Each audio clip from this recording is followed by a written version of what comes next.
दोस्तों नमस्कार। आपको तुर्की के हालातों की जानकारी तो होगी ही कि कैसे वहां के राष्ट्रपति एर्दोगन ने अपनी नीतियों की वजह से देश की इकोनॉमी की बैंड बजा रखी है और रही कई कसर तुर्की में आए भीषण भूकंप ने पूरी कर दी। हाल ही में हुए राष्ट्रपति चुनाव में एर्दोगन की पार्टी को स्पष्ट बहुमत नहीं मिला। विपक्षी पार्टी के नेता कमाल उन्हें जोरदार टक्कर दे रहे हैं। इसी बीच एक बड़ी खबर आई है जो भारत के इसी दुश्मन देश तुर्की की अर्थव्यवस्था की तबाही को लेकर है। ऐसा भूचाल उसकी अर्थव्यवस्था में आज से पहले कभी नहीं देखा गया। दरअसल तुर्की की मुद्रा लीरा डॉलर के मुकाबले तकरीबन 20 के करीब जा पहुंची है, जो कि ऐतिहासिक लो स्तर पर है। यहां तक कि जेपी मॉर्गन की रिपोर्ट में दावा किया गया है कि 28 मई के बाद यह 30 लीरा तक गिर सकती है। आपको बता दें कि यह कितनी बड़ी बात है। दरअसल तुर्की की मुद्रा लीरा अपने आज तक के इतिहास में 20 से ज्यादा नहीं गिरी है, यानी यह वर्तमान स्तर उसका ऑल टाइम लो है, जिसके अभी और गिरने की संभावना जताई गई। दरअसल तुर्की की मुद्रा लीरा स्ट्रॉन्ग मुद्राओं में गिनी जाती है। आज से 3 साल पहले यही लीरा डॉलर के मुकाबले 7 के करीब थी, जो उसके बाद से ही लगातार गिरती जा रही है और 20 के करीब जा पहुंची। तुर्की की समस्या सिर्फ यहीं तक सीमित नहीं है, वहां का शेयर मार्केट भी लगातार गिरता जा रहा है। जितने भी बड़े बड़े इन्वेस्टर हैं वे तुर्की से अपना पैसा निकालकर दूसरे देशों की मार्केट में शिफ्ट कर रहे हैं, क्योंकि जेपी मॉर्गन की रिपोर्ट आने के बाद सभी को डर है कि कहीं उनका पैसा इस क्राइसिस की वजह से डूब न जाए। इसके साथ ही तुर्की की क्रेडिट रैंकिंग यानी अंतर्राष्ट्रीय लेवल पर किसी भी देश की अर्थव्यवस्था की साख उसकी क्रेडिट रैंकिंग से पता चलती है कि वह कितनी स्ट्रॉन्ग है। तुर्की की इसी क्रेडिट रैंकिंग में पिछले 1 साल से लगातार गिरावट देखी गई है और एक बार फिर से पिछले हफ्ते इसमें बदलाव किया गया।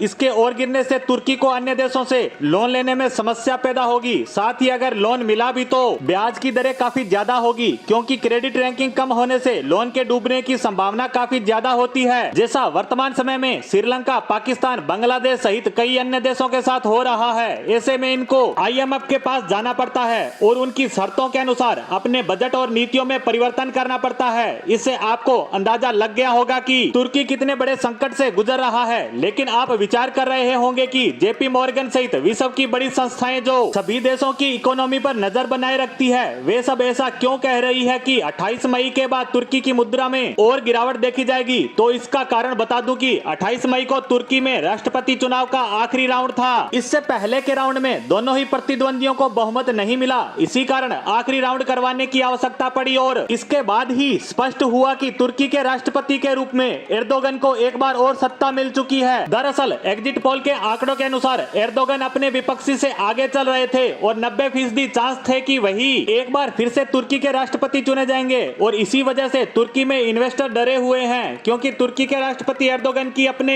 देश की अर्थव्यवस्था को लेकर जो नीतियां रही वो काफी नुकसानदायक रही हैं और इनके दोबारा राष्ट्रपति बनने से यही पॉलिसियां कंटिन्यू रहेगी। इसीलिए तुर्की के इन्वेस्टर ही नहीं बल्कि वहां के बड़े बड़े बिजनेसमैन तुर्की को छोड़कर दूसरे देशों में अपने बिजनेस को स्थापित कर रहे हैं। इसके साथ ही एर्दोगन ने अपनी चुनावी सभाओं में कहा था कि वह रूस पर किसी तरह का प्रतिबंध नहीं लगाएंगे, जैसा नाटो के अन्य सदस्य देश कर रहे हैं। इसी कारण से नाटो सहित अमेरिका, ब्रिटेन, जापान, ऑस्ट्रेलिया जैसे देश तुर्की से नाराज हैं और ये देश तुर्की के खिलाफ कभी भी कोई बड़ा फैसला ले सकते हैं, जिससे इनकी अर्थव्यवस्था क्रैश भी कर सकती है। जैसा कि अब तुर्की में राष्ट्रपति परिणाम आ चुका है और एर्दोगन एक बार फिर से राष्ट्रपति चुने गए। अब देखना होगा कि आगामी दिनों में वहां के आर्थिक हालात कैसे रहते हैं। इसी के साथ हमारी आज की पोस्ट को यहीं विराम देते हैं। धन्यवाद।